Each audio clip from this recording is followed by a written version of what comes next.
Morning, Doyle.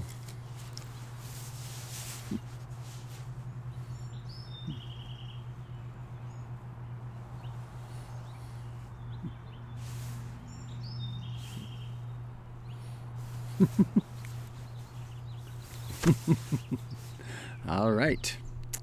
So, live to Facebook, YouTube, Ustream, good morning. And to those of us on Zoom, good morning. Welcome to the backyard broadcast studio of the Buddha Broadcasting Network.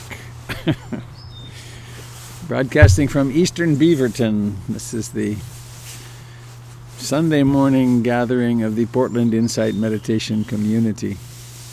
And how wonderful to see you here. Let me just be sure I've done all my things on my checklist. All right. Stop that. Start this. Yes. Well, hi. I'm bundled up sort of for springtime here in Portland. There was a wind for a while. I got about 2/3 of the way into setting up out here, and then I thought, this is a mistake. But then there's so many wires and stuff that I decided I'm committed. So I have on lots of warm clothes. And you can hear me okay. Yes, good. Okay, well, I wish it was easy to turn the camera and show you my view. There's several really big deciduous trees that are just rustling in the wind. So the what's it called? The reading for today. I think it sets a lovely tone, this particular reading. Pema Chodron. In the process of discovering, the word is bodhicitta, I'm going to call it awakening or awakeness, awakening, the journey goes down, not up. It's as if the mountain pointed toward the center of the earth instead of reaching into the sky. Instead of transcending the suffering of all creatures, we move toward the turbulence and the doubt. We jump into it. We slide into it. We tiptoe into it. We move toward it however we can. We explore the reality and unpredictability of insecurity and pain, and we try not to push it away. If it takes years, if it takes lifetimes, we let it be as it is, at our own pace, without speed or aggression. We move down and down and down. With us move millions of others, our companions in awakening from fear. At the bottom we discover water, the healing water of awakening. Right down there in the thick of things, we discover the love that will not die.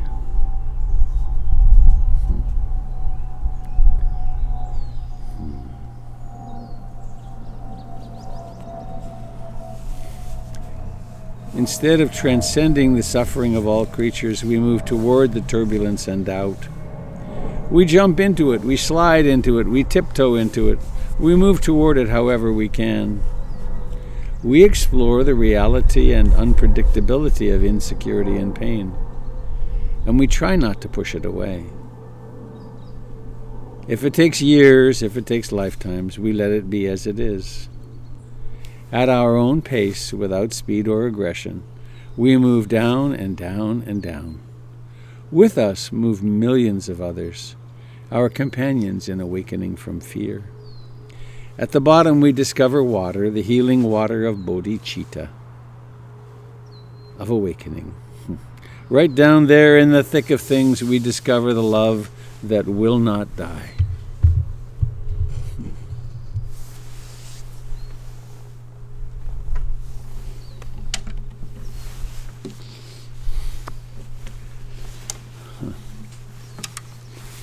I have the final proof from the publisher of my book, and this morning I was reading the chapter on the Eightfold Path and was pleased to see it needed very few corrections, and also touched by the exquisite beauty of the Eightfold Path. And it rests in the refuges, the refuge in being awake, in really opening to what we discover when we're awake, the Dharma, and to realizing that we do this in the company of our friends, the Sangha, and the company of all life. We really do belong here. We have our place. I take refuge in the Buddha, the one who shows me the way in this life. Namo Buddhaya, Namo Buddhaya, Namo Buddhaya. Come on, sing along if you feel like it. I take refuge in the Dharma, the way of understanding and love. Namo Dharmaya, Namo Dharmaya, Namo Dharmaya. I think I'm not going to do that. It makes it too... I'm going to mute everybody again. There we go. Thank you. I take refuge in the Sangha, the community of mindful harmony. Namo Sanghaya, Namo Sanghaya, Namo Sanghaya.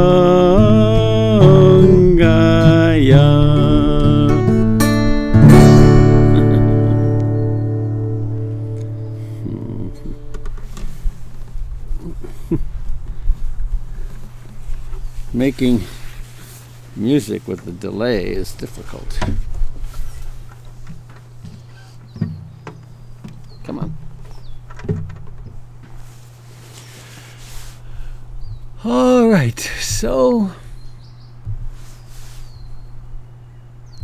the main course on a Sunday morning, we get to land and in a certain way here be together electronically, visually. I'd like to welcome anybody who's not been before. One of the discoveries that I've been making as people have identified themselves is people are getting wind of us doing this and joining during the week and 7 o'clock in the mornings from Brazil, from the East Coast, from Qatar. So wherever you are sitting, we are all together right now, right here.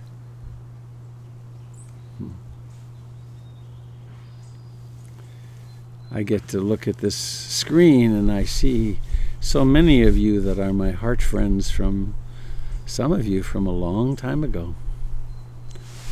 How wonderful.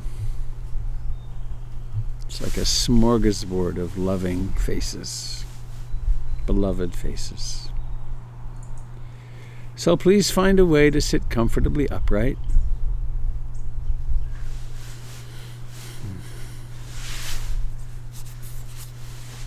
And to those of you viewing on YouTube and Facebook, I apologize. I'm going to move this computer over a little bit. I apologize for the neglect of you. It's different looking into a camera lens rather than into the faces of people. You could join us on Zoom. If you go to portlandinsight.org, you can find the Zoom address for this. So if the eyes are open, letting awareness take in seeing. What is seeing? It's a strange, remarkable miracle. Seeing objects and awareness of objects.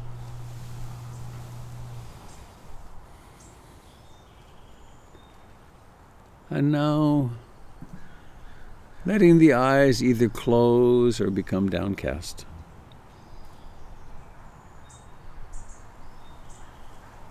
And bring awareness into the aliveness that is your body. Your temporary home as you travel through the lifetime.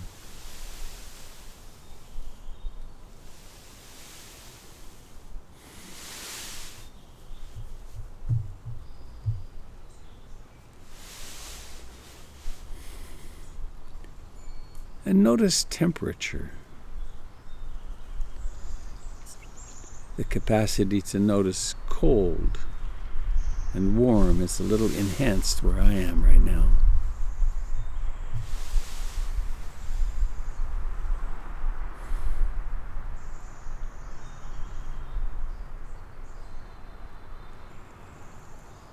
Notice the pressure of your body with the chair or the cushion, contact.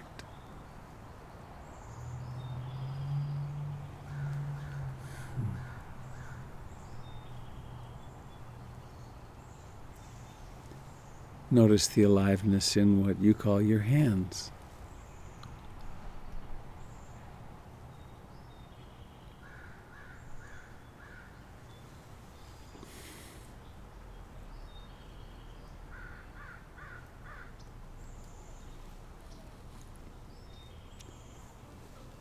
And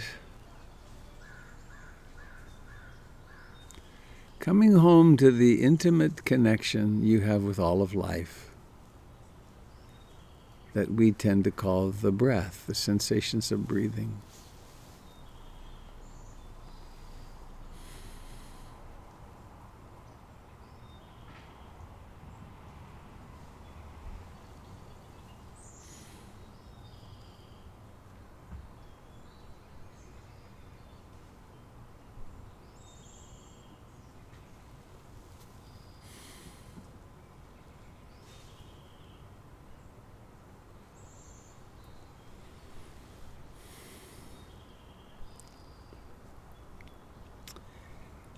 In the early 1970s, I spent 3 years doing a master's degree in environmental studies in Toronto, York University.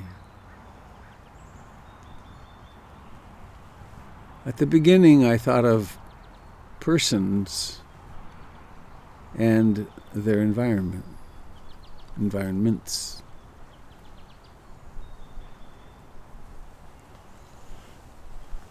Over time, it became clear that there is no separation between person and environment, and it needs to be written perhaps with person/environment.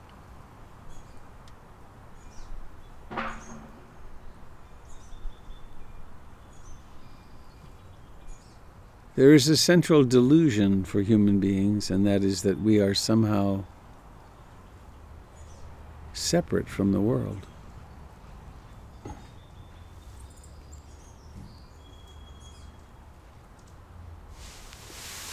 We're so interconnected that every few seconds we must breathe the world into us.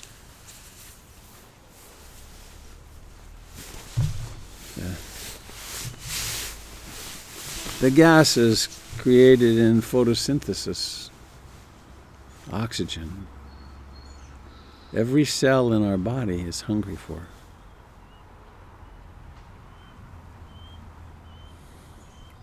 So we actually are in intimate communion at all times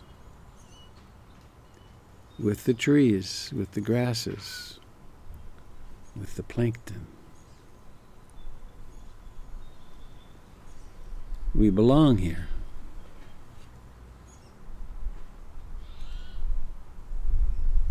And so let us come home and rest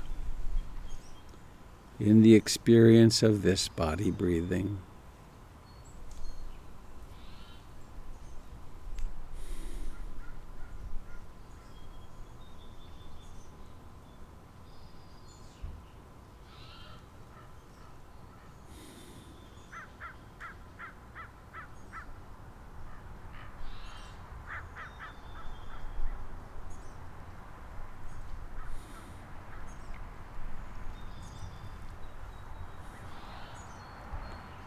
There are sounds, including the sound of this voice.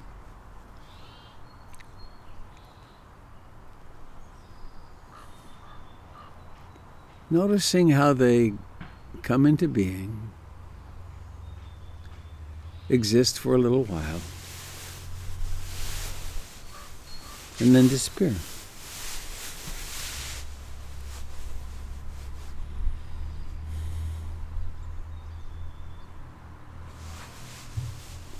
In this way, they cease to be interruptions or annoyances. They're actually marvelous teachers of anicca, impermanence.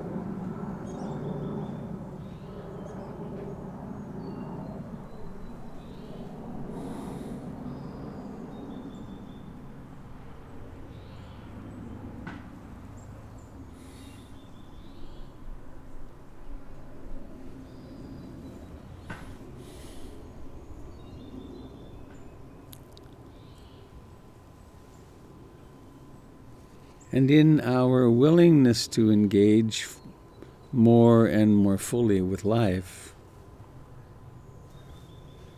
we practice becoming more and more intimate with each breath.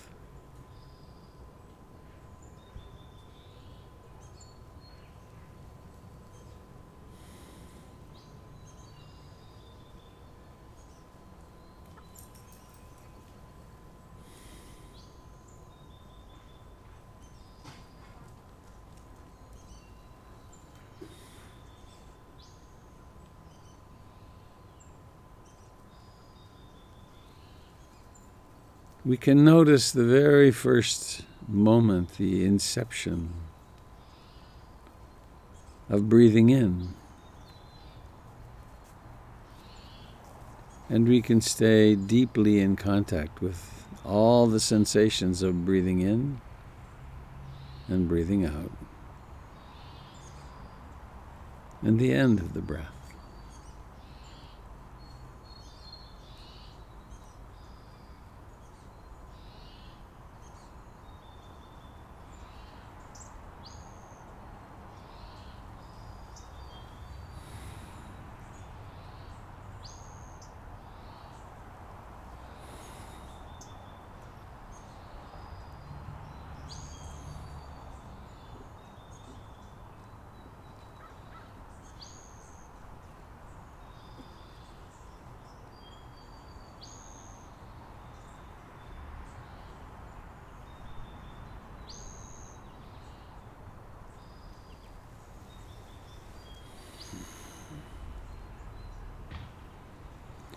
most likely there are some thoughts, maybe many of them, maybe some urgent thoughts or emotions, mild and strong.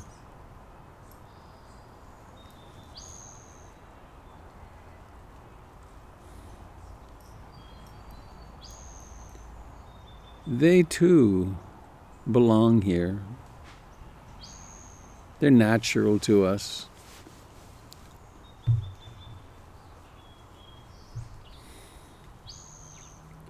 Without training, we identify with the thoughts and feelings.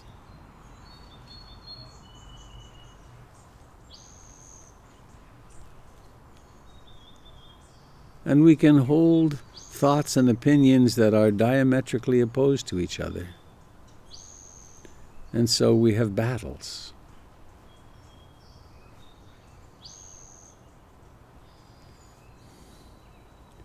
This is the practice of putting down the battle.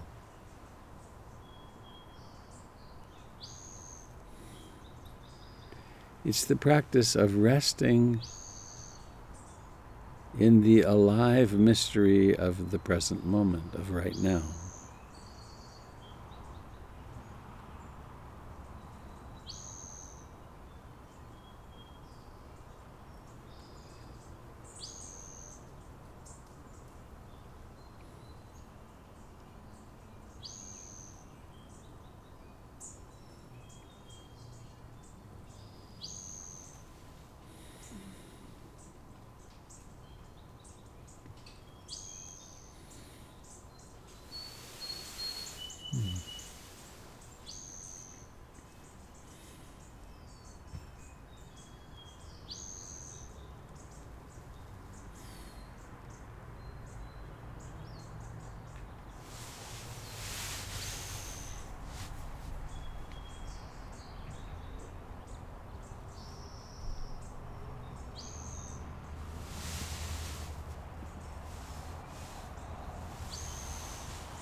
One way of deepening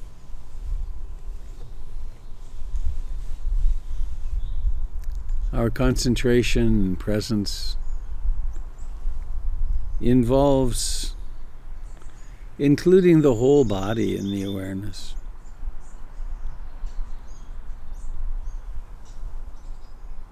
And it doesn't happen by tightening anything. It happens by actually resting, relaxing back into the moment and discovering that it's possible to be sort of generally aware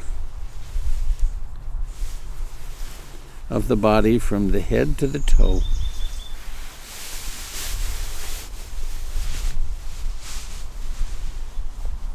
To notice all the life in the chest and abdomen and pelvis and hands and arms and legs.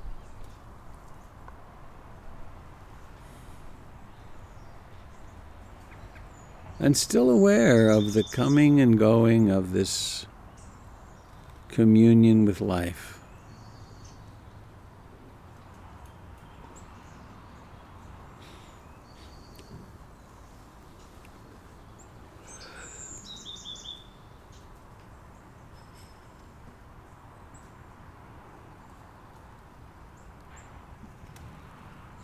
It's a different way of paying attention than our usual of focusing on something external. We abide in the life of the body.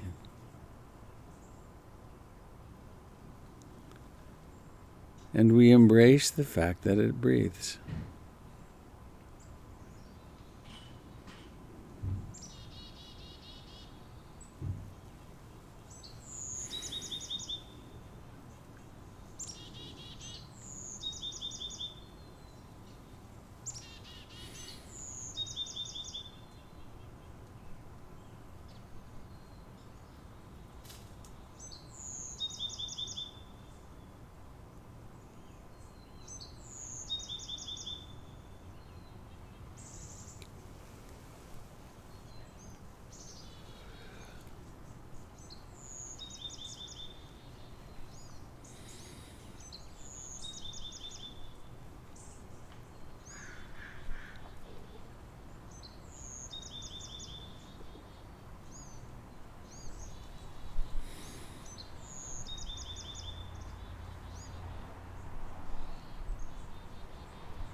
In our sitting like this, we come face to face, nose to nose, with the oscillation of pleasure and pain, gain and loss, fame, disrepute, sickness and health. We actually turn toward and embrace the realities of our lives, the instability. In so doing, we embrace the same in each other and in all beings.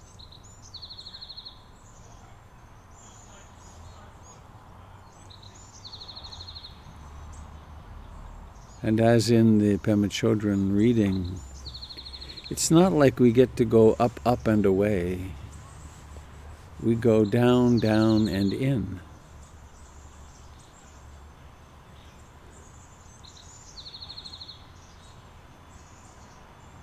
We embrace life more and more fully.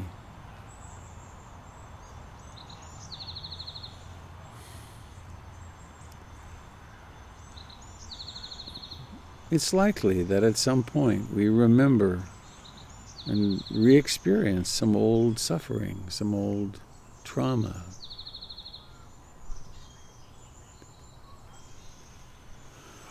Oftentimes we remember things that we've done in our past that were not so skillful and did harm to others or ourselves, and then there's sometimes remorse.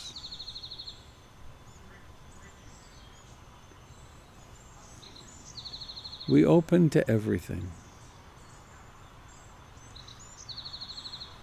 Sometimes the mind will get real concentrated and dive right into the breathing and become one-pointed.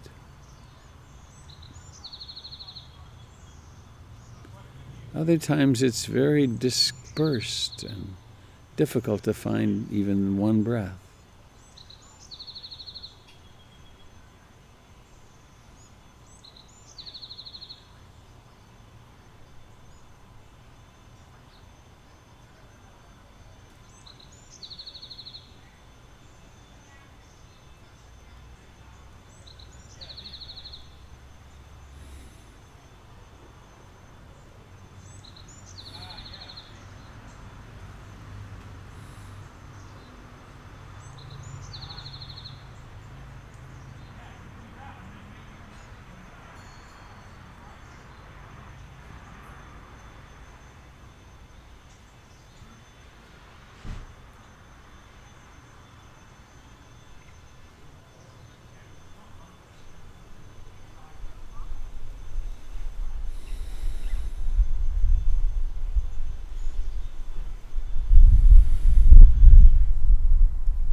Physical discomforts may arise.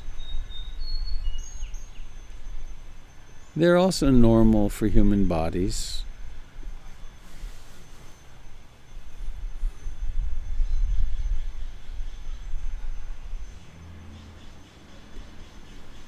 We simply embrace them.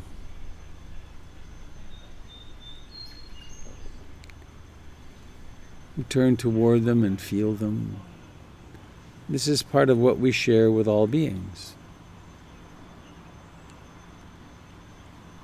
Anything we're experiencing, there are probably 10,000 other people on the planet at the same second experiencing it. Such is the commonality of our lives.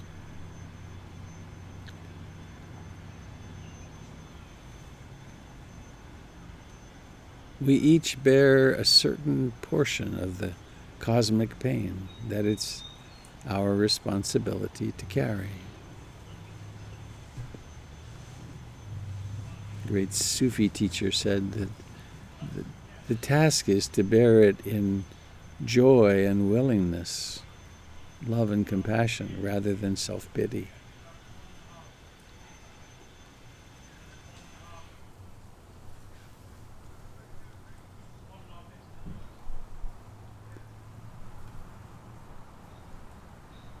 And then,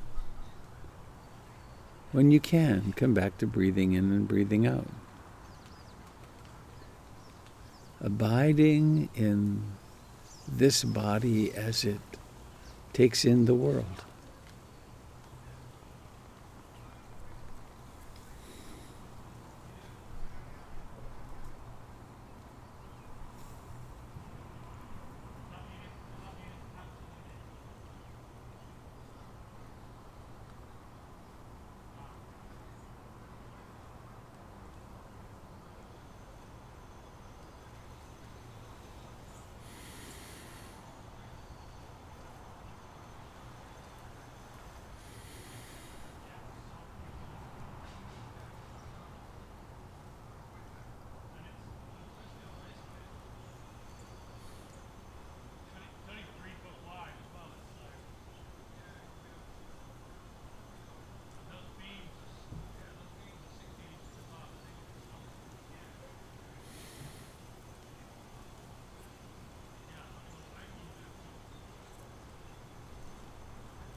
Now, as we come to the end of this time of sitting,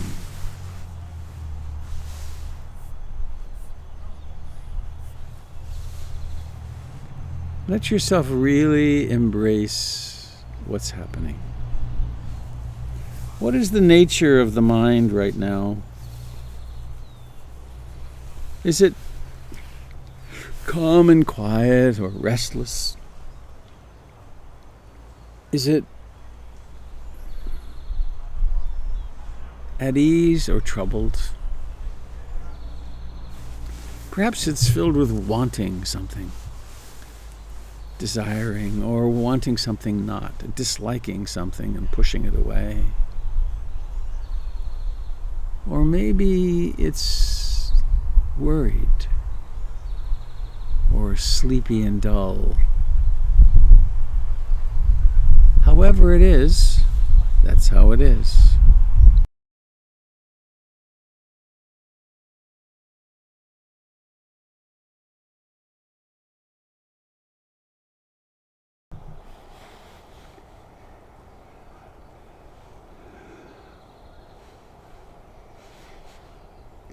And bringing awareness now into the hands and the aliveness there.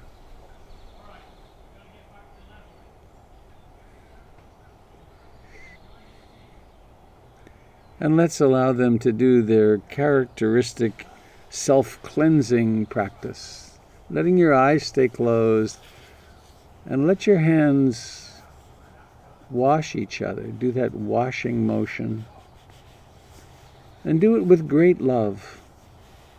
First one hand strokes the other, and then vice versa. It's quite a distinctive pattern, the way you wash your hands, probably unique ever. We've been doing this, of course, with the COVID-19 times. Washing hands lovingly, consciously. Every time you wash your hands in a day, or every time you apply that germ killer stuff, you could pause and have 20 seconds of loving kindness for yourself, or gratitude for these beautiful hands that work so well.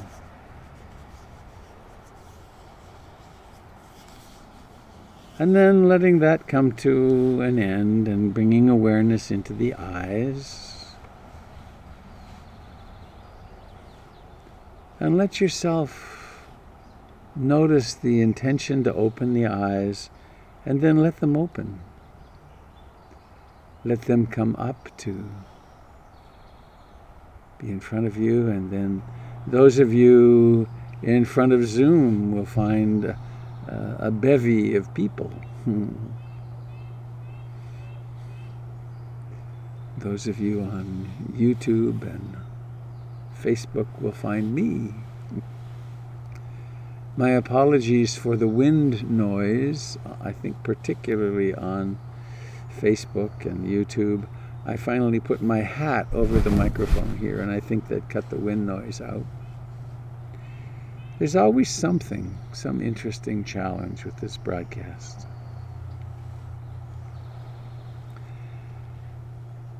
So I think I'll do an announcement or two. Doyle, would you come into the foreground, please?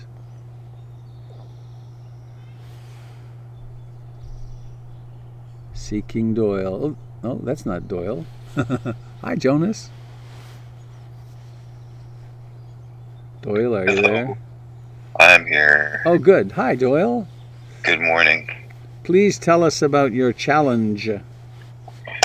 Well, I don't know about you all, but occasionally it helps me to get some extra motivation for my practice. And so I had the idea, I actually kind of stole it from Gregory with something he's doing with his Wednesday night group. So some credit to Gregory there.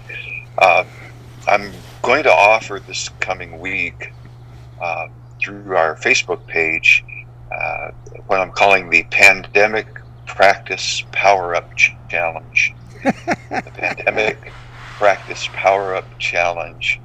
And the idea is each day I will post a pre-recorded video on the Facebook page that will focus on one of the 5 powers that the Buddha taught.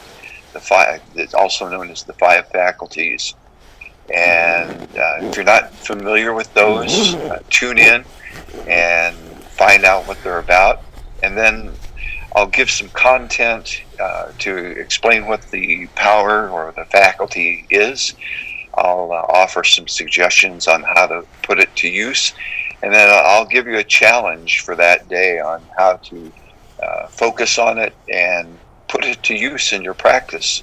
So if you're just starting a practice, this will be a good boost for you to find some focus each day. And if you're an experienced meditator, this would be like getting an annual booster shot for your practice. All right, so that'll be on the Facebook page, pre-recorded video, Monday through Friday this coming week. The Pandemic Practice Power Up Challenge. Thanks, Robert. Thank you. There was a comment here, I'm not on Facebook. And that will be, some people won't have access to this, unfortunately. I will see if I can figure out another place to post the videos. And if so, I'll send out an announcement and a link through our connections group.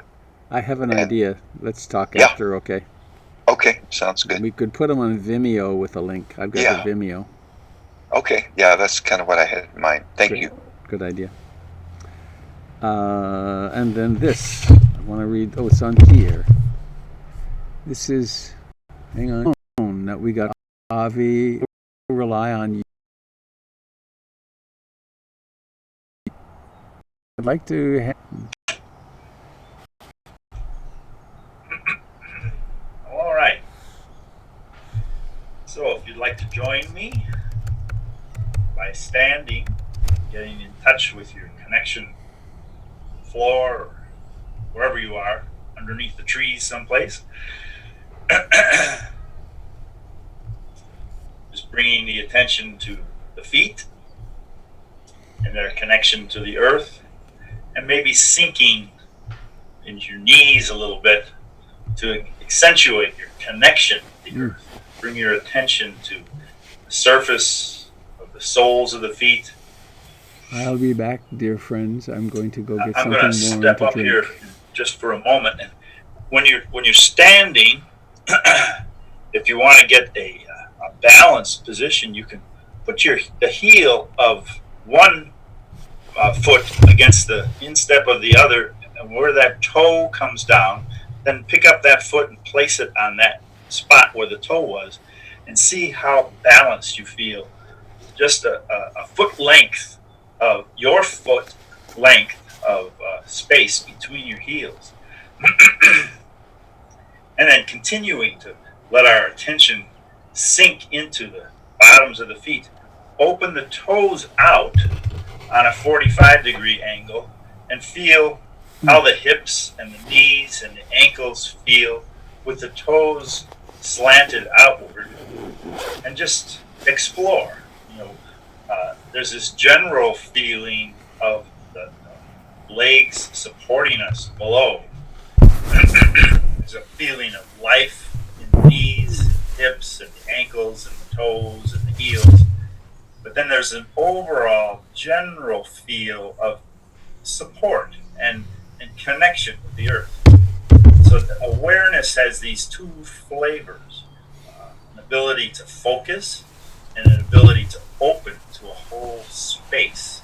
And so that right now the focus is on the bottoms of the feet, and then the whole space within the legs. And then bring your toes back until they're lined up parallel, not on the inside of the feet, but as if you had little flashlights on your baby toes, and they were shooting two parallel lines straight out, lines of light straight out.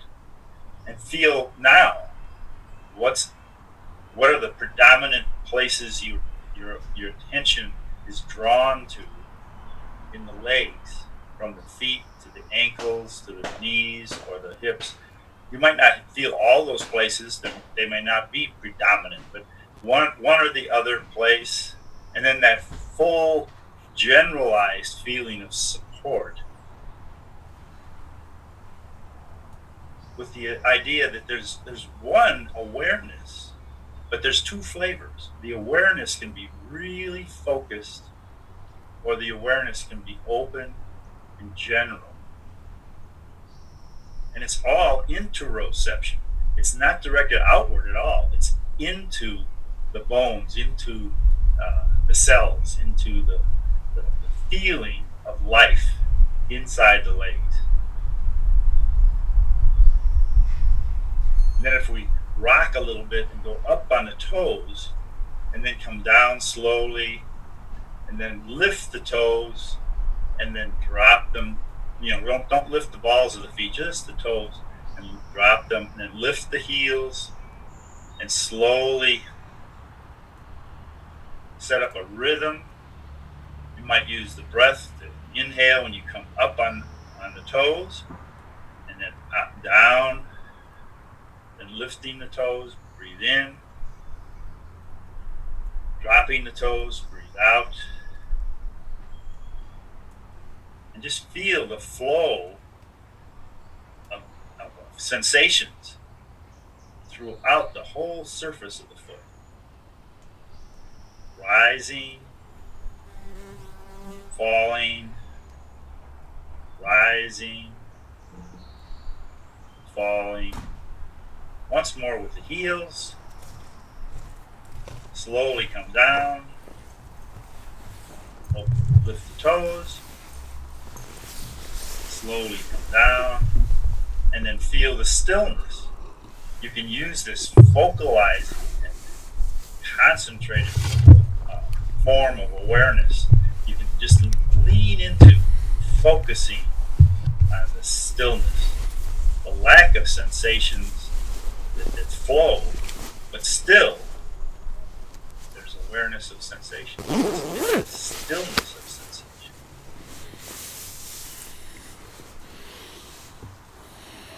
And we can play with the impact of the feet and the ankle and the knees and the hips reacting together. Imagine, instead of just standing upright the way we are, that you're sitting on a horse. Now, I don't want you to open your legs to cover a 2.5 foot, horse's back, but just a millimeter of space to the right and to the left of where your knees are now. And so you're just a little bow-legged, and then settle into that, and notice the changes, the general changes. Are there predominant areas that feel relief or feel discomfort or feel the need to rebalance? So there's focus, and then there's that generalized feeling of uprightness. So now that we're awake in our feet with stillness, let's lift our hands up in front of our chest and breathe with the hands opening on the in-breath and then closing on the out-breath. And bring that focalized awareness into the palms of the hands as they approach one another and then recede from one another. We're going to add the knees, and as we exhale, sink. And as we inhale, rise. So we're breathing with the whole body. Our feet are awake. Our knees are awake. Our hips are awake. We're still kind of bow-legged. The elbows are moving out a little bit, coming back a little bit. Nothing is forced. there's these two flavors of awareness. We can be aware of the whole body breathing, or we can check in real quickly. Bottoms of the feet, hips, shoulders, elbows, palms. The ability to focus is always available, and there's no attachment to it. Jen, can you do this? A slight change of intention, and you're generalizing your awareness, opening. So what's happening? We're aware of life. There's an awareness that's steady and continuous, of this process of life that's steady and continuous and rides on the breath.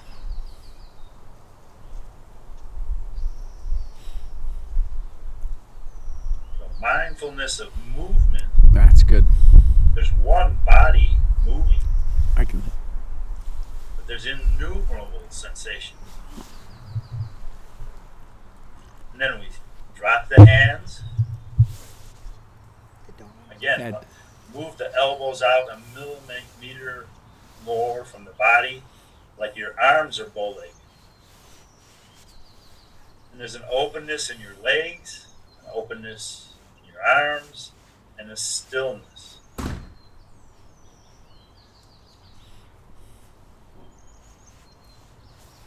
One awareness with all these flavors.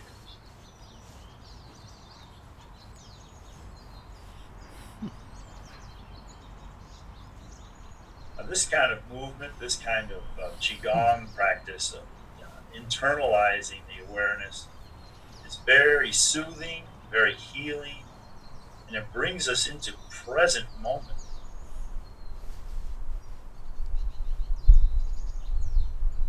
And it counteracts this strange stick figure identification we have with this body that has two arms and two legs, and they're like empty cylinders, and they move the head around through our world to get what we want. But the body's never considered a partner, but it's a partner in every breath. With each breath, there's life moving into the lungs, into the bloodstream. The heart's pumping the blood. Muscles are expanding and contracting. Open the rib cage. All this is happening with no effort. You just take a breath. The whole body responds, and we know it. Breathing and knowing. Oh, we can, excuse me. We can also move our attention from soothing and quieting and stilling the mind to a more proactive yang flavor. Bring the hands back up in front of the chest, sink, and then press up with one palm and press down with the other, and then sink again. Press up and push down, the opposite. And here we're aware of sensations, but we're also aware of engagement and kind of a proactive, willfully energizing the body, not relentlessly pushing or forcing, but just allowing the body to open to a bigger flow. Lots of sensations in lots of different areas. Inhaling, exhaling. Hands coming together, in. Hands moving apart, out. Awareness of movement, knowing that we're moving apart. But it's not empty space. The hands aren't separated by empty space. They're connected by awareness. They're connected by presence. Presence in the open palm, presence in the knees, presence in the feet, and then relaxing the arms, presence in the stillness.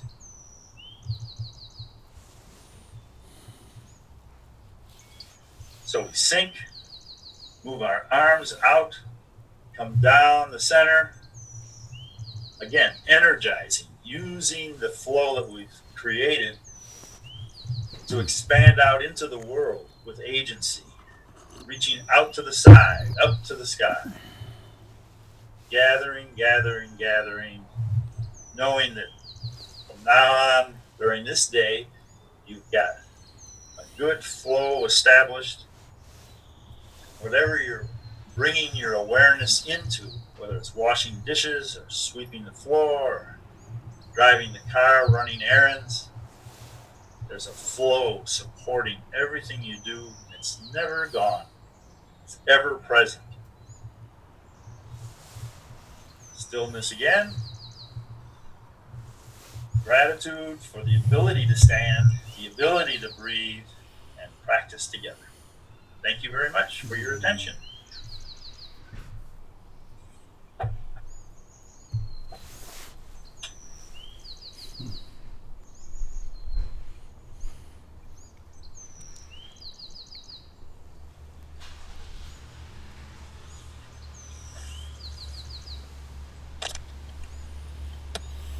Thank you, Jim.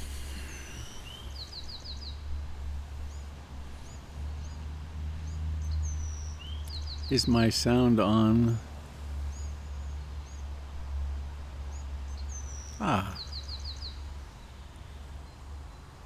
Can you hear me? I need a yes or a no. Oh, good. Okay, thank you. Yes.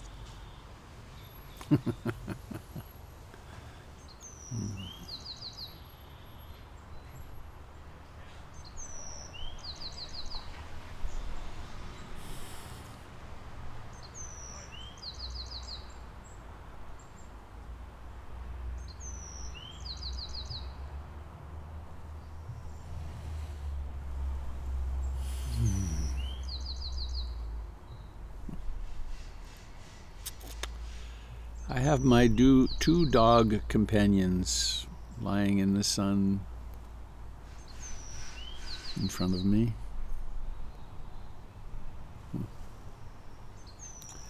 My dog Budo is 14 and a half.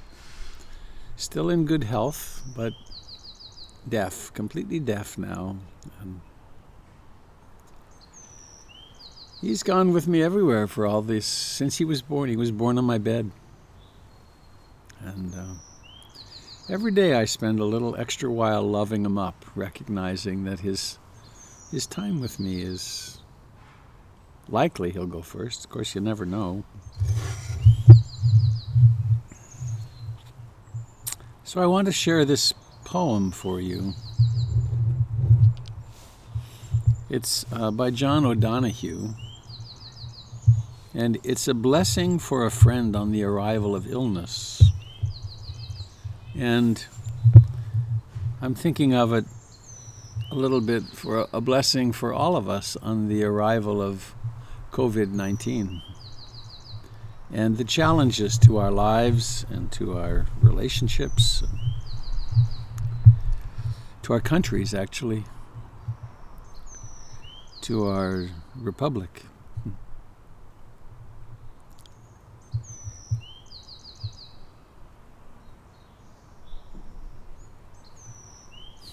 Now is the time of dark invitation, beyond a frontier that you did not expect. Abruptly, your old life, seems distant.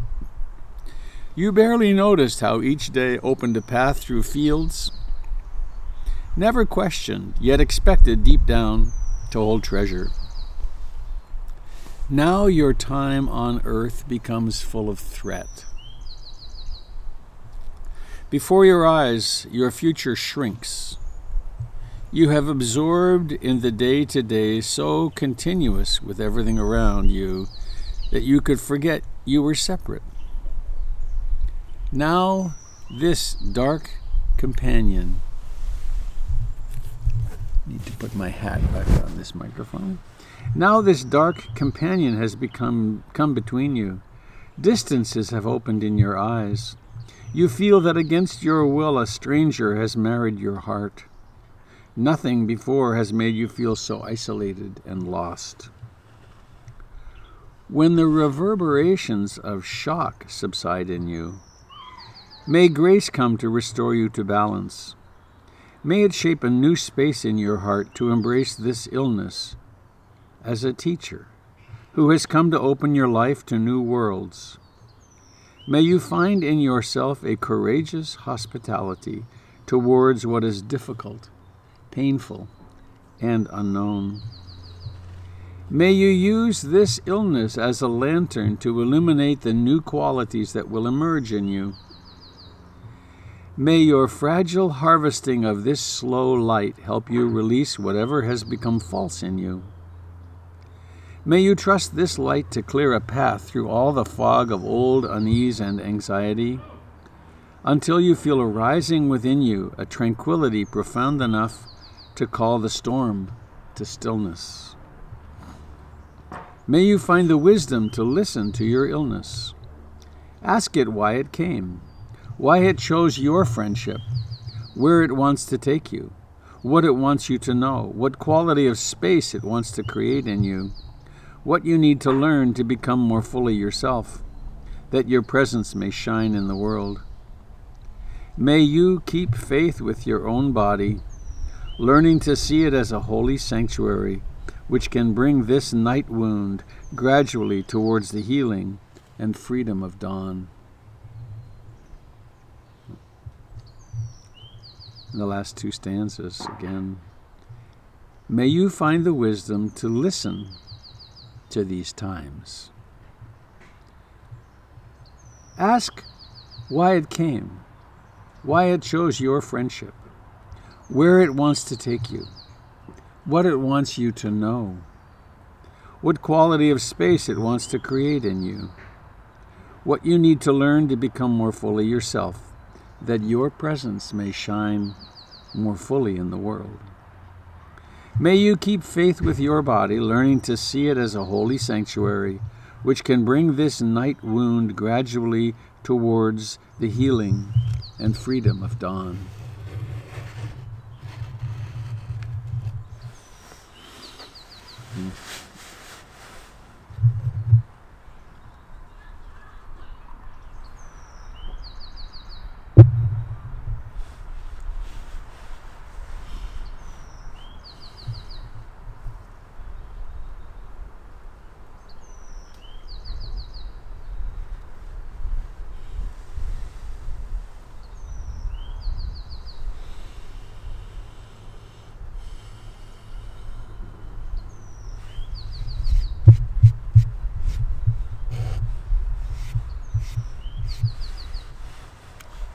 Yesterday, during my titrated or metered time of tuning in on the news, I found the videos of the people protesting. We want our life back. Open the beaches. There's a protest today in Salem, actually. And I saw the video of the heavily armed protesters in, I forget which state it was, where they took over the State House. And I found myself really sad. Really sad. It would be easy to go to, well, they're wrong and bad and they should stop that, but it illuminated for me reminded me that we can believe anything. There were 5 years early on in my practice where I did a guru trip with a guy named Sujata, now long deceased. But in our promoting him, we were quite dishonest, and because I believed he was enlightened. He actually had a severe narcissistic personality disorder and a bit of a psychic gift. But since I believed he was enlightened, he could do no wrong, and so we It was really not a good thing in many ways. But I believed that. Also, I remembered in my college days, I was in Montreal, and I really thought at the beginning of college, I thought the Vietnam War was a very important positive thing because, we had to stop communism and the domino theory, and then that changed completely. So these demonstrators who believe what they believe do so because of what they've experienced, and it was just made me sad to see the amount of the conflict. Life's already hard enough right now, and yet for people to be battling with each other for dominance in whether the culture can be open or not, and businesses can be open. And lastly, regarding the news, Mississippi opened and then they closed right back up again because the numbers were skyrocketing already. So we're in a very difficult time.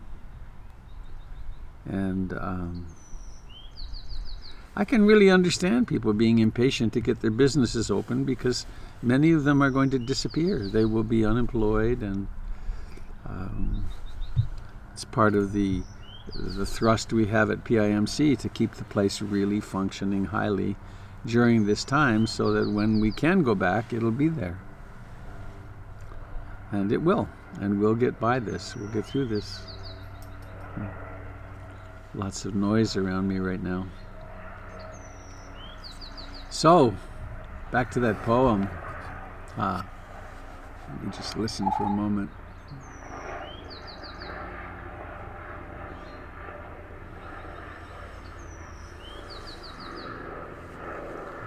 An invitation to make use of whatever comes our way. When it's sickness, the sickness becomes our meditative undertaking. When it's our mental and emotional struggles, it's those that become our meditation. They become our teachers. And they become our teachers of awakeness and also of compassion because we share these experiences with millions of people.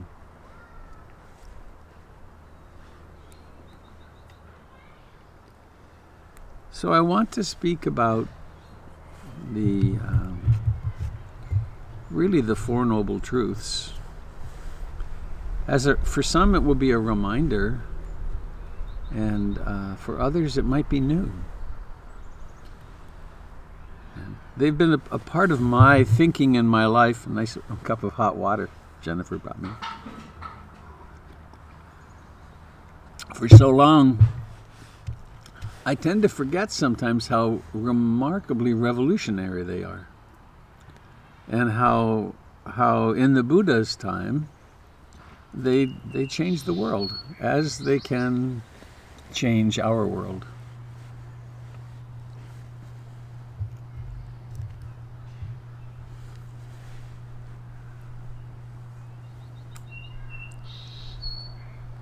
So in the story of the Buddha's life, Siddhartha has had his awakening experience and walked for probably 10 days to find his friends that had been practicing with him before.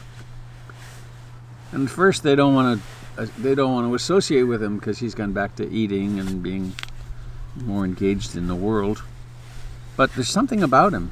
There's something very attractive about him, and so they make a spot for him, and he sits down and he says, "My friends, there's suffering in the world. There's a lot of life. Life is shot through with suffering." Now, when I heard that in my early 20s, I knew it was true because I was suffering terribly, but I didn't want to believe it was really true. I didn't want to believe it would be true when I got things, when my ducks got in a row. Because when my ducks were in a row, then it would be all nice and good and pleasant. But he went on to say, or the teachings go on to say,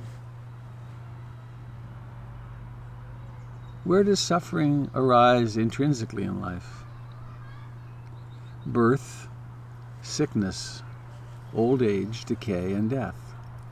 That's quite a list, isn't it?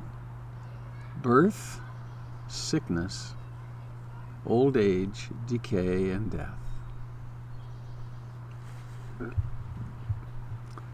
I was present at my own birth, but not very awake. I was present and awake at my children's births, and what stunning miracles, and what a difficult undertaking for them and for their mother.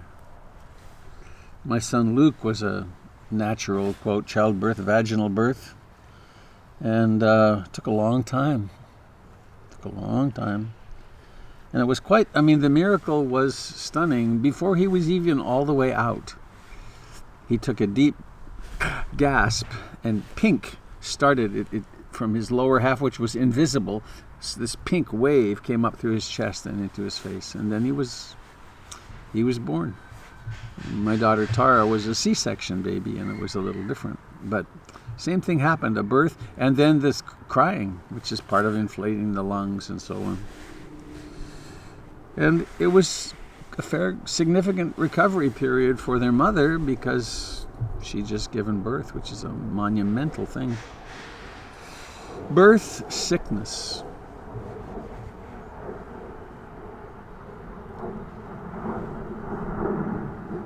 COVID-19 is another plague. There have been many, and there will be many. It's a normal thing. That's a strange thought, isn't it? That something like a pandemic is a normal thing, but they happen every now and then. And with world travel being what it is, they become pandemics. They cover the world. But also things like colds and injuries, they're all normal.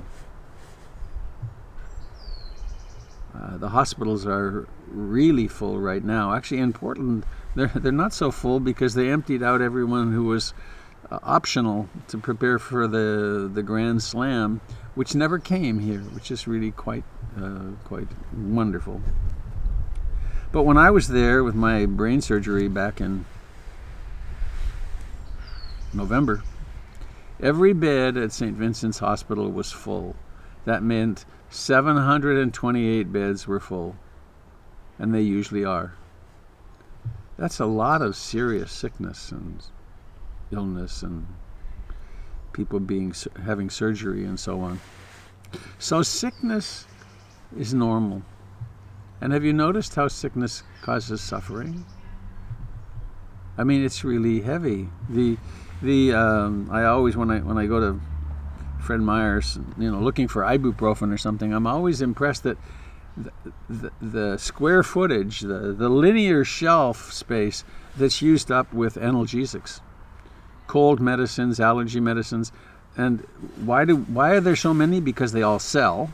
They wouldn't be on those shelves if they don't sell. But also, we really don't like those symptoms, because they're really unpleasant and they result in suffering.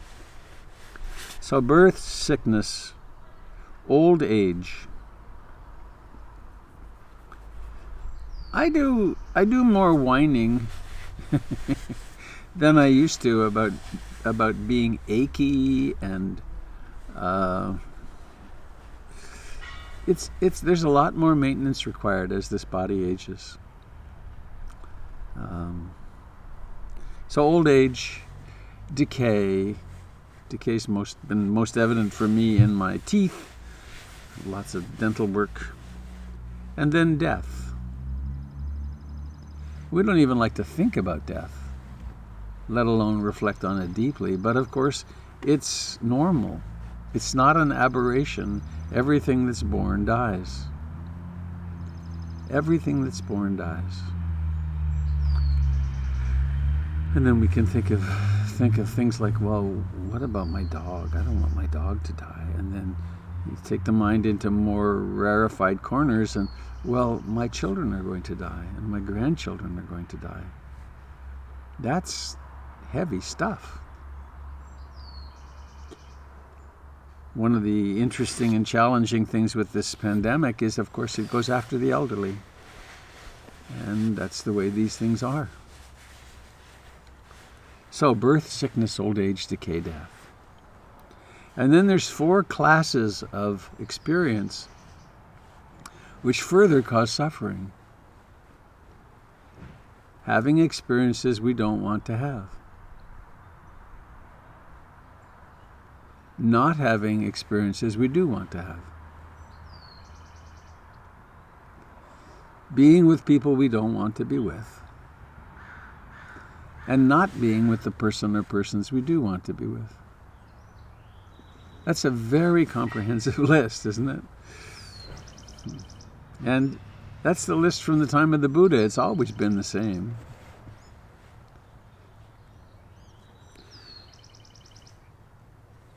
And it pertains to very subtle experiences. Like when you sit down to meditate, what do you want? Well, I want concentration and ease and bliss and maybe a wonderful unity consciousness experience would be nice today. Thank you very much. And what do we not want? Well, we don't want desire and aversion and restlessness and sloth and torpor and doubt. We don't want the 5 hindrances. We certainly don't want anxiety, or we don't want anguish. There's all these things we don't want. And they're all natural. They come and go and come and go. The vicissitudes of life, they call them in the Buddhist world.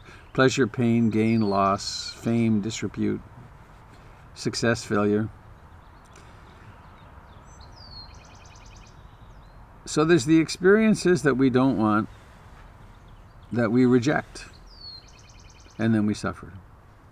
And then there's those experiences we do want.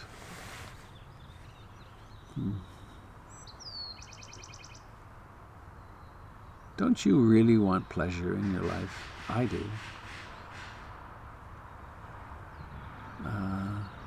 I'd like my sense of taste back.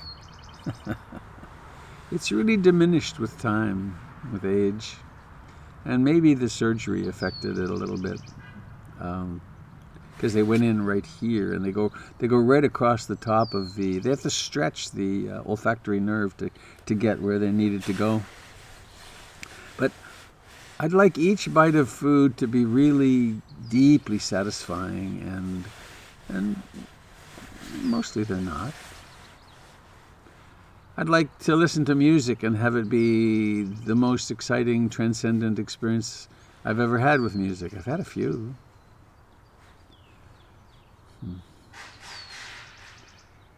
So there's those pleasures I'd like to have. And then how about being with people you don't want to be with? Have any of those? Have any extended family? How about Thanksgiving? There's a torture. Oops. Now, I'm having an experience I don't want to have. Oh, I see what's happening. My blanket is pulling my wire here. A minor one. Relief. Now I'm happy.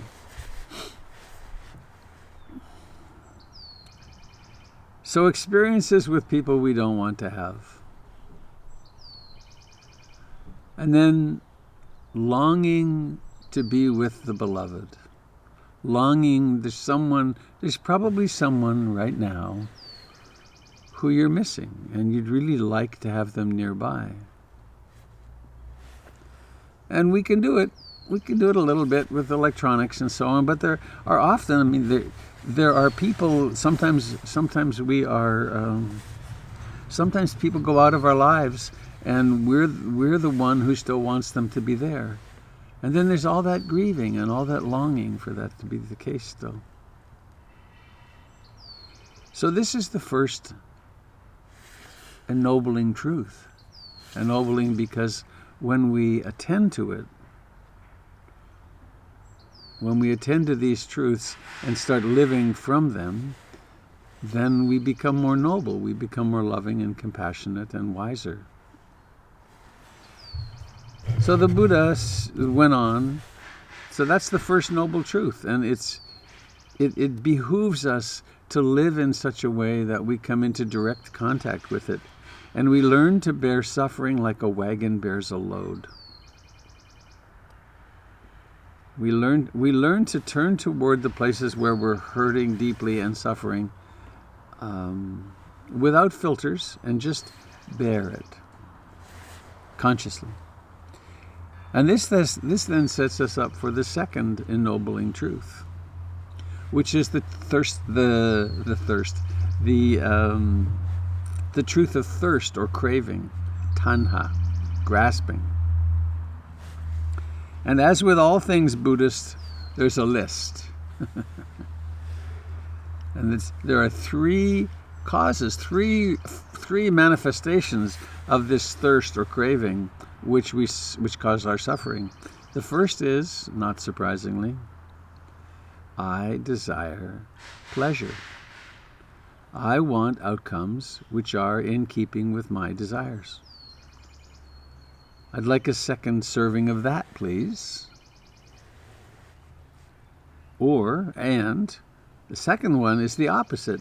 I don't want this. This is not acceptable. This does not fit my plan. This is too painful. This is too disappointing. And so we have, I want more, I want less.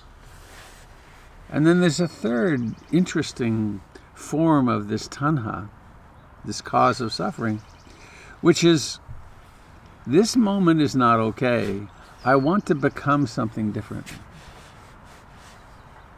I want this moment to be different through it being in the past, and I want to be there now in the future with the thing that I've become. So this is maybe useful information, but how do we put it into practice?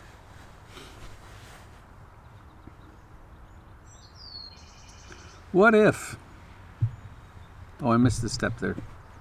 So let's say I'm sitting in meditation, and the mind is really busy and unruly, and there's an unpleasant mood.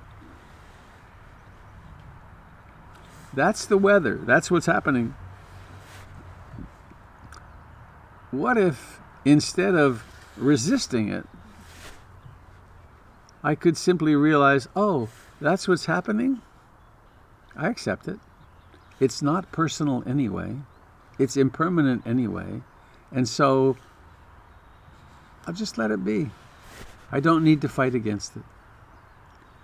Or I'm in meditation, and yesterday or last week or maybe months ago, I had an experience in meditation which was so blissful. It was just desirable. And what's happening now is not acceptable. I want that. I really want to have that experience again. And then what's happening is suffering, because the present moment is not acceptable.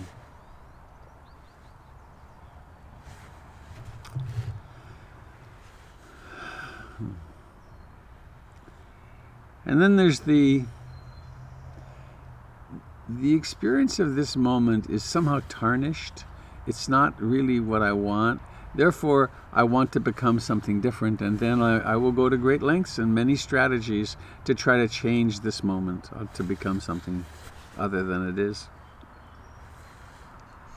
So, that's the first two ennobling truths. Let me bring in another example.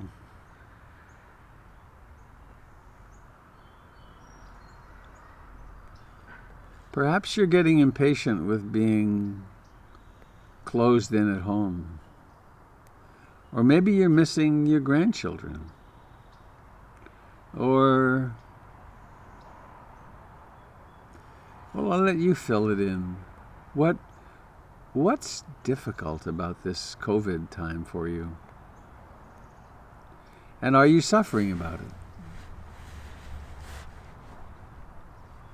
And a question you might ask yourself, and this comes from Fred Luskin, who wrote the great book, Forgive for Good. What is your unenforceable rule? Perhaps it's, there shouldn't be a coronavirus. Then we can then we can blame the Chinese. The Chinese caused it, so therefore they're at fault. We can get out of our own experience by blaming someone. That's a time-honored distraction. But whatever the dissatisfaction is, the unenforceable rule is always something like, it shouldn't be like this. You know, my partner should not have left me, or my child should not be sick, or the leadership of our country should be different than it is, or you can fill in the blanks. There's so many ways we cause suffering because it shouldn't be like, my family member shouldn't be like that.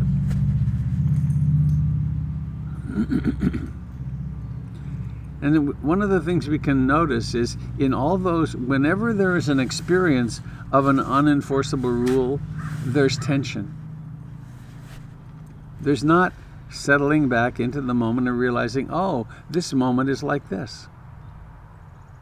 Now there's a caveat that's very important, which is, this is not a teaching that says, well, just leave everything exactly as it is. You know, there's child abuse happening right in front of you. Oh, well, it's that child's karma. Let's just let it be. That's not reasonable. This is where the Four Noble Truths and the activity of accepting is when we've done everything we can to alleviate suffering. And it's well summed up in the Serenity Prayer, which is incidentally a little snippet of an old Irish prayer. It comes right out of the middle. But it's, God grant me the serenity to accept the things I cannot change, the courage to change the things I can, and the wisdom to know the difference. So we change the things we can, maybe even sometimes at the cost of our life. I mean, we may in our lifetimes be given such a choice. It happens. But then when we've done what we can, when we've made all the courageous efforts that we can, then there often are things, experiences, situations in our lives where there's nothing to be done. And then we have a choice. How much will I suffer? Will I remain in anguish month after month, year after year with unenforceable rules and resentments? Or will I learn how to come to that place in which I can say, aha, this is the way of the world. This is the way things sometimes happen.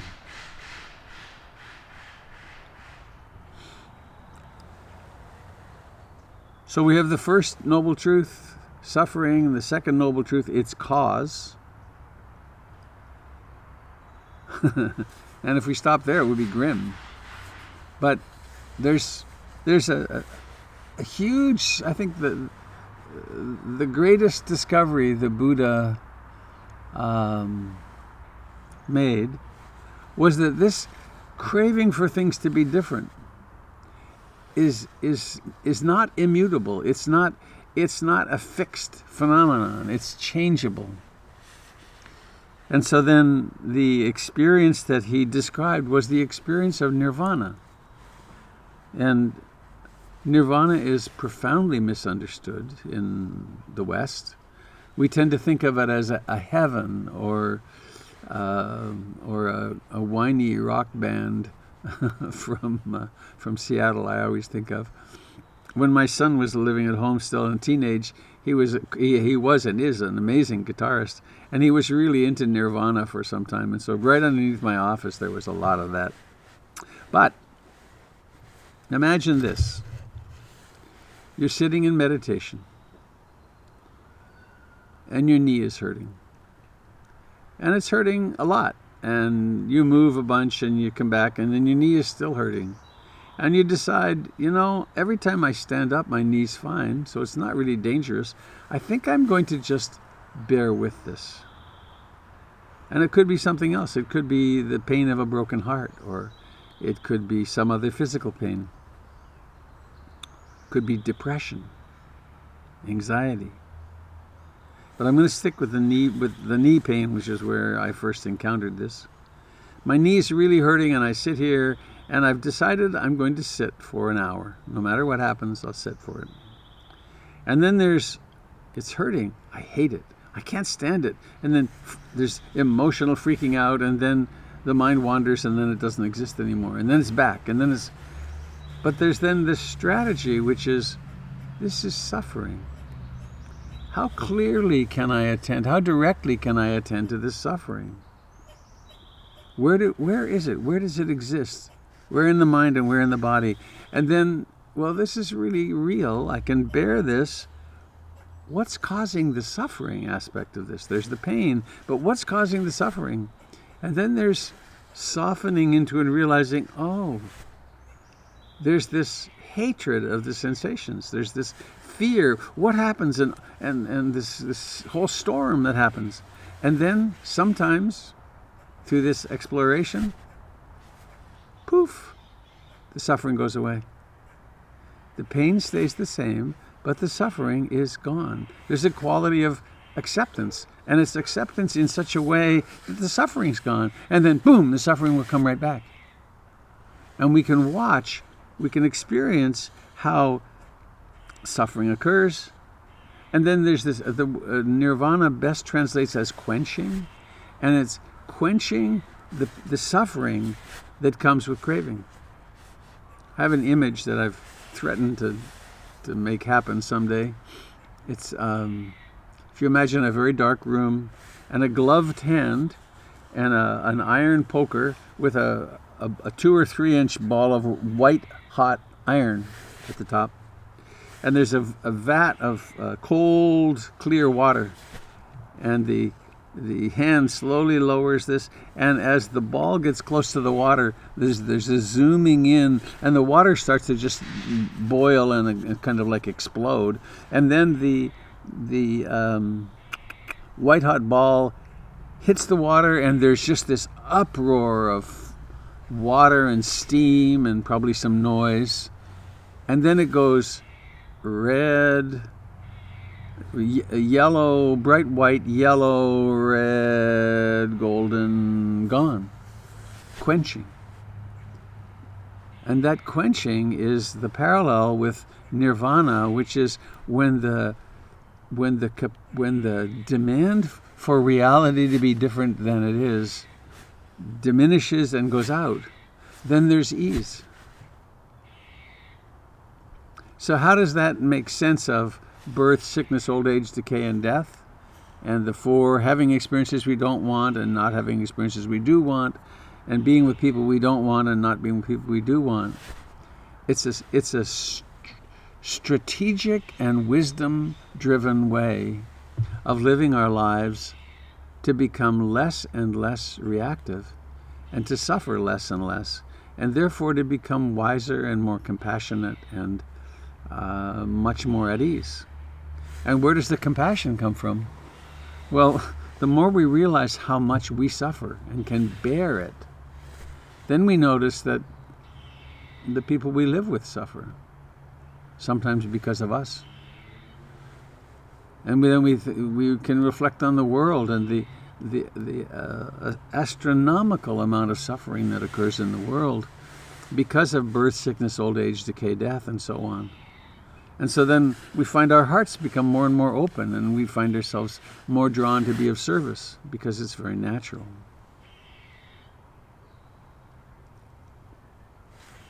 Now, of course, along the way in that, as we proceed through our spiritual life, we can come to places where we get out of balance, and we can see the suffering in the world more and more and more, and we start getting overwhelmed by it, and that's where burnout comes from.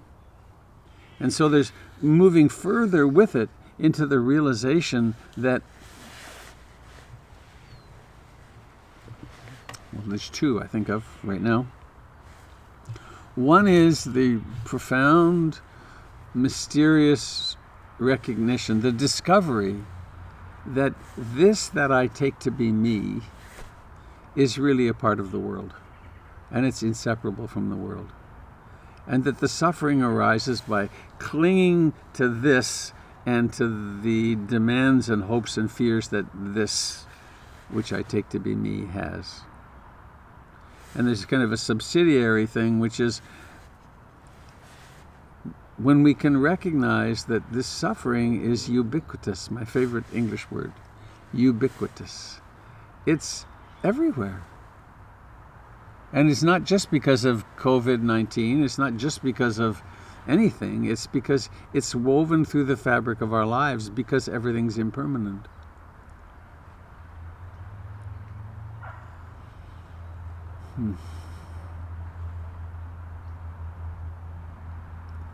And what's the alternative? Developing a mind and a heart that accept this, and that we learn to surf on life more, and we learn to console ourselves and to console others when our dreams turn out to not be fulfilled. And simultaneously, we discover that there's so much beauty and there's so much love around that life becomes really much more, continuously more worth living, with the recognition, of course, that the more we're willing to engage fully with others, with the beloveds, that then there always comes the ending of that, and there comes the grieving of the ending of that.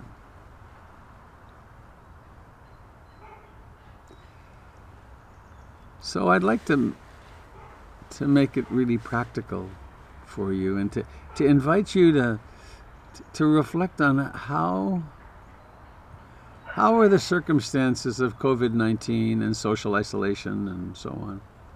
How are you suffering? And is there some aspect of the suffering you could just change something and be okay? Uh-oh. Uh-oh. That's not a very promising. It's a little rainy right now. Hopefully it won't get to be much. Broadcast rained out, a first. Anyways, if you personalize it, what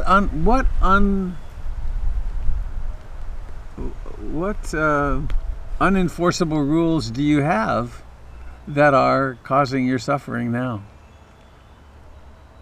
And how conscious can you be of them? I just noticed from Wally to everyone, lots of steady rain here in West Beaverton. That's not far away. Well, we'll see. I may have to flee. So I'm going to open it up and see what you guys have this morning. It's funny. A little anxiety, a little excitement. Oh, David, 85 and lovely in Richmond, Virginia. You need a co-host in case it pours? Oh, that's a good idea. Yeah, I'll make you that. Thanks. Funny. There you go. Your co-host, Jim. Good idea. So, anybody else? Anybody have something to say about dukkha and its end and its cause?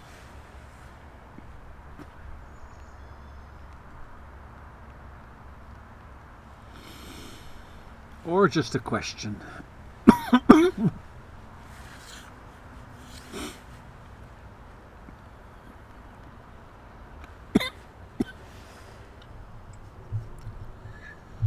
This is Wally in the rain out here, Robert. Hi, Wally.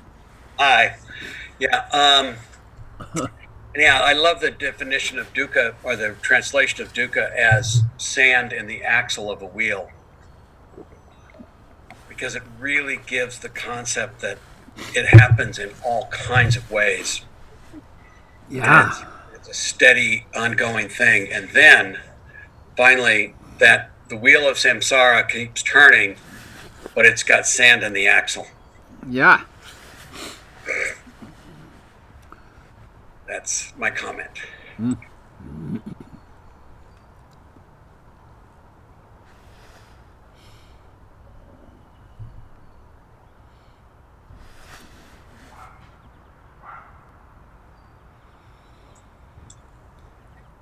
Robert, I have 4 classes outside, excuse me, uh, for Tai Chi classes outside. And slowly they're being closed down because I'm trespassing on public property. Really? So the thing is keeping me sane and helping my students stay sane is being cut off as the school district finally got their signs printed saying that we were trespassing, and then they send out around little helpers to enforce that. And the best place for us to practice had been school grounds. Yeah. And so now we're looking for malls that have closed. There's lots of parking lots that have plenty of space where malls have closed. It's very sad that people's businesses are going, but that's our next. It won't be as easy because the shelter won't be there in most cases. But we're looking for a mall with a garden shop that closed, so we can get underneath the old garden shop. Duca, every place. There's always a hole in the canoe.